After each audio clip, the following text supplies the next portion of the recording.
And January 20th will be the inauguration. Ooh. And interestingly enough, there's always reporters around the halls of Congress. And soon after the election, I was asked, do you plan to attend inauguration? And I was like, no. And and so next thing you know, it's a story. And I'm like, why is it a story that I'm not attending the inauguration? And so then they were asking, well, why aren't you attending? And then I was like, are you playing in my face, or are we being serious right now?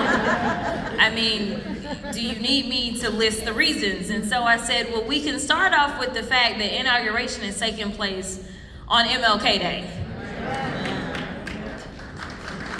Yeah. And so I said, we've got MLK Day and then we have inauguration. And inauguration should be a celebration. It should be this celebratory event where we come together and we think about and we contemplate how bright the future looks with our new elected leader, regardless as to whether or not that leader is from my party or not. We truly believe that as a country, this is the leader for the moment. But I can tell you for sure that I don't share any of those feelings. So I was like, one thing I'm not doing good at being is fake. So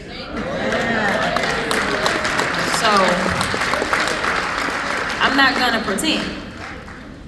So I said, not to mention, as a civil rights lawyer, I really can't imagine desecrating the memory and the work of Martin Luther King by showing up to his celebratory party instead of truly honoring the legacy of Dr. King.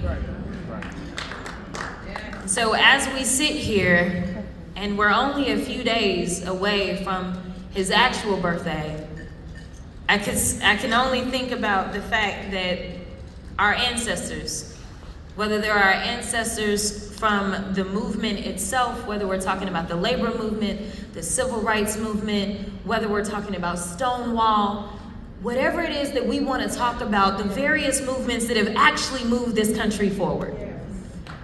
I want you to understand and think back, because I wasn't alive in the 50s. I know some of y'all are still trying to guess my age.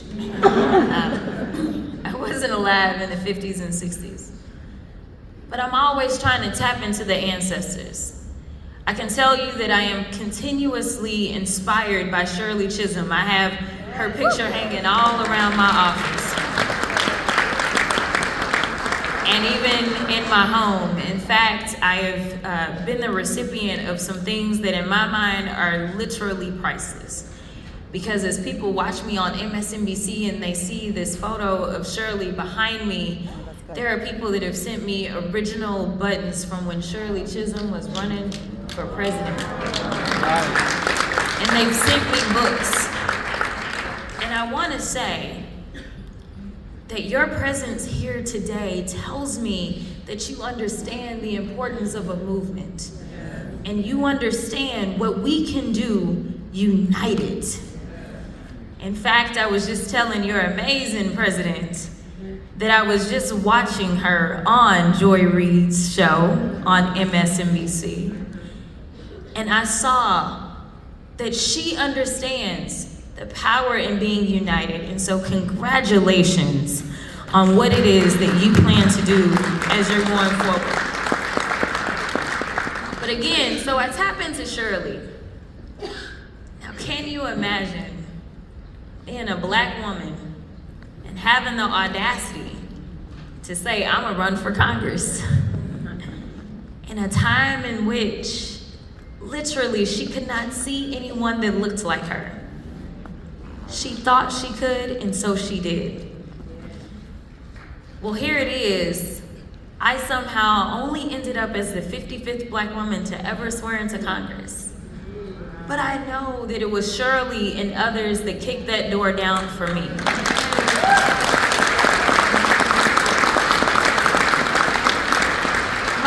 My question to you, though, is if Shirley could do what she could not see, and what some would argue was impossible, that in this moment that I truly consider to be a moment of darkness, what, if anything, are you willing to do for the generations coming behind you?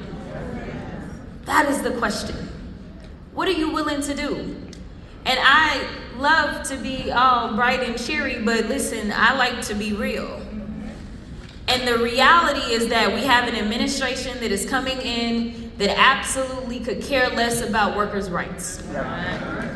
They could care less about making sure that there is a fair wage. In fact, the new commander-in-chief usually don't believe in paying his bills. He doesn't. He don't pay nobody, y'all. And he thinks that that's okay. And the people that he's flanking himself with, I mean, listen, we are in Austin right now, and Elon may be right down the street, or he's still hanging out in Mar-a-Lago. But nevertheless, Elon is mad about, did y'all hear about the H-1B visas? Oh, okay. Yeah. I really kind of appreciated the fight that they were having, though. I'm going to be real about that, because he was going off talking about MAGA. But nevertheless, we have to make sure, just as the vice president said in her concession speech, that we recognize that there are so many stars that will emerge in this darkness. In fact, a lot of people call me a firebrand. And people keep asking, what are you going to do differently than you've done in the last 2 years? And I said, well, I'm actually gonna dig my heels in a little deeper. Because here's the deal, I was sitting in a chamber that was run by Republicans, and now Trump has a trifecta. And let me tell y'all what a fight means. There's the fights that you've seen go viral on social media or wherever you saw it go viral. But then there are real fights. And I'm not gonna say any of them weren't real, but there's other things that go on. For instance, I have a constituent who dedicated almost 40 years of his life to the Postal Service. And here it was, that's real dedication, y'all. And for those of you who aren't from Texas and maybe feeling the chill right now, you may not understand that we get a little hot sometimes. In fact, we have record heat. We continue to have record heat. We continue to have record weather events while some people want to pretend as if climate change isn't real. But my constituent had been a mail carrier for almost 40 years and was nearing his retirement when he passed away because of the heat. Now, this just happened to be at the same time that the little man down the street decided that Austin needed to make sure that they could regulate and roll back any protections that cities wanted to implement for worker safety as it relates to heat. They rolled it back in Austin, and then the next thing you know, it was my constituent that passed away.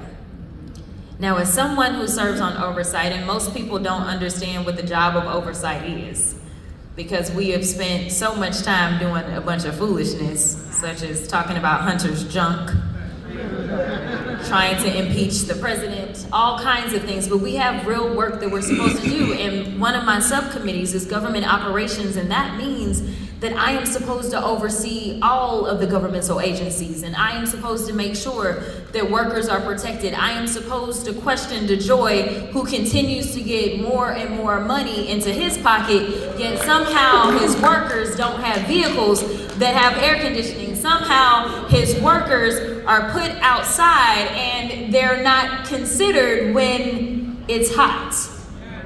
They're not given reasonable accommodations to go ahead and go in earlier or decide to work maybe when the sun goes down. They're not given consideration when people are threatening them as they're approaching their homes. Listen, I am supposed to do real work, and that's the stuff that doesn't go viral. But I can tell you that these people don't care about the real issues that are facing all of us in this country. I mean, it was cute to campaign and talk about Well, I'm campaigning on grocery prices until the rubber meets the road, and now it's like, well, I don't know how I'm gonna get it done. No, you never knew. Yeah. And you never cared. Yeah.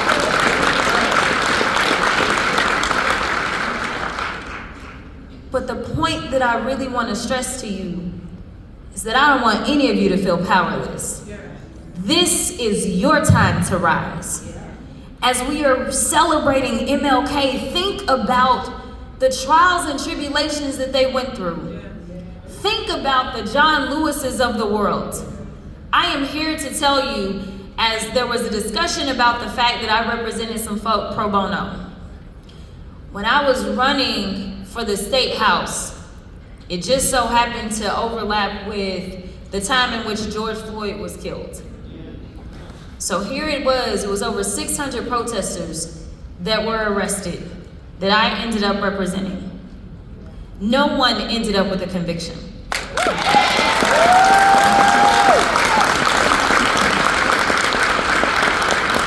And the reason that I bring that up is because when George Floyd was killed, we saw not just this country, but we saw the world decide that that was wrong. Now, y'all, I was just elected. I just got a reminder on Facebook that it was 4 years ago that I was swearing into the Texas House. It was just 4 years ago. 4 years. Look at where we are now. We're in a place in which right now California is literally on fire. Yet we have people arguing that the reason, because if y'all saw my drama from CNN this week, we're arguing that the fires are because of diversity, equity, and inclusion? Really? I mean, 4 years ago, we had corporations that came together and said, we are committed to diversity. And now we're at the point where on national TV, no one is sitting around looking at somebody crazy when they're claiming that as people are losing everything that they have worked for, that the reason for it is diversity, equity, and inclusion. Listen, this isn't the time for us to pretend as if being divisive will get us anywhere. It has never gotten us anywhere. When we look at the civil rights movement, it may have been led by MLK, but let me tell you, it was everybody. It wasn't just black folk.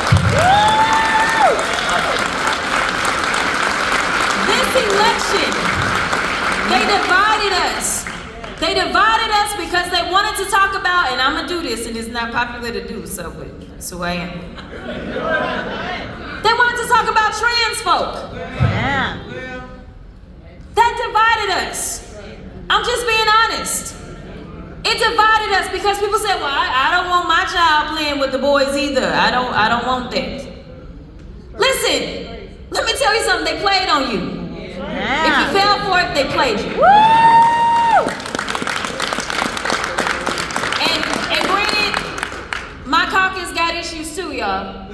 Because they jumped on TV and they wanted to blame everybody under the sun, and they want to say it's the progressives that's the problem, and then the progressives say no, it's the centrists that's the problem. No, the problem is us. It's we the people, we are the problem. We failed ourselves. People keep saying, oh, I'm sorry, Kamala. No, you need to be sorry about what the next 4 years is going to look like for us. We lost. Not her. We lost. But all is not lost. Because if you don't decide to tap into those that founded the labor movement, those that founded the civil rights movement, if you don't decide that we are going to learn lessons from the past, then we are lost. I am here to tell you that the reason that I can tap into the strength of my ancestors, such as Shirley, is because I know, without a doubt, that the Shirleys and the John Lewises and the Rosas and everybody else that they literally did not know if they would survive as they got out there and they spoke their truth. But they not only survived, they thrived, and they inspired, and they will continue to inspire. But I am asking the Martins in this room, the Roses in this room, the Shirleys, this is your time. That is what I'm trying to tell you. I am trying to tell you that time out for being nice when people are lying. I am telling you that this isn't about whether or not you agree with every single thing that the Democrats espouse. It's about deciding that we are going to be unified. Because nothing on this earth is perfect. Nothing. And so yes, we will have our disagreements. Y'all know we family in here. Y'all fight about stuff. We will have our disagreements, and we keep that behind closed door, but when we emerge unified, y'all.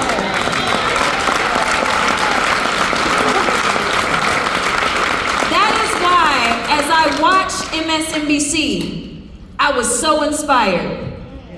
Because the reality is that coming together, that is our strength. So I want you beating down the doors at all of the local houses and senates. I want you beating down the door at the U.S. House and the U.S. Senate. It is time out for ignoring the people. We work for you. It is time for you to show up and do your part. And this isn't to say y'all don't show up, because Lord knows y'all be in my know. I'm just trying to tell y'all I'm not the problem. I mean, y'all can come, but I want y'all to be productive. I'm not the problem. If you live in someone's district who does not see the world the way you do, the only way they can be enlightened is if you show up and talk to them. It is time for us to go to those places of uncomfortability. And instead of us being uncomfortable because we are on the right side of history, you need to make them uncomfortable. You need to let them know that you are watching them. You need to let them know that you understand your power. You need to let them know that you will raise your voices, because even though you may show up at their door and it may be 1, 2, 3, maybe 5 of y'all, but there is a whole bunch of people, millions in fact, over 12 million just in the AFL-CIO alone, that stand behind you, and you will not stand for their bullshit as we go through the next 4 years.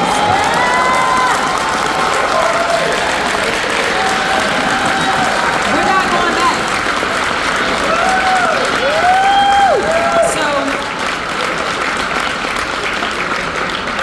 this is going to sound a little odd, but as the child of a preacher, and a lawyer, we can get long-winded, so I'm gonna cut myself off right now.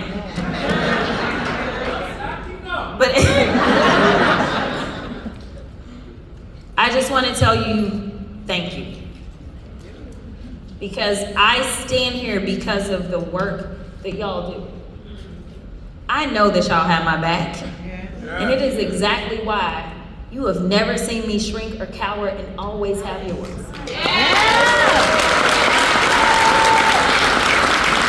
I stand 10 toes down with y'all, because I know even for those that aren't in unions, you are making their lives better.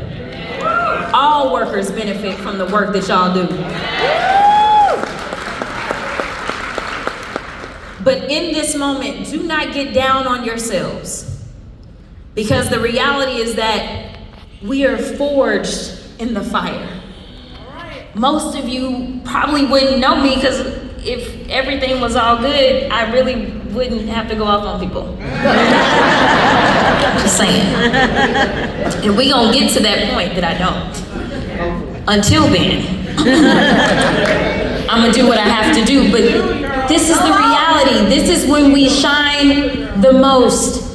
When the challenges are in front of us, So don't get down. I know it may look bleak, but let me tell you, they are dysfunctional, y'all. Yeah. And while we lost the Senate and while we lost the White House, we picked up seats in the House. Yeah. And we picked up enough seats that Mike Johnson literally has to be perfect. Their majority right now is going to be 217 to the Democrats' 215. Now, they're not the best at counting, but I will count and translate for you.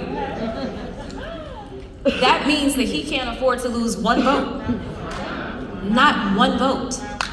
If one Republican votes with us, that means it's 216, 216. That means it fails. Whatever it is, it fails. So they got two options. They somehow gonna have to get on the same page, and Lord knows they can't do that. Or they're gonna have to work with the Democrats, which means that there will not be any getting rid of Social Security. There will not be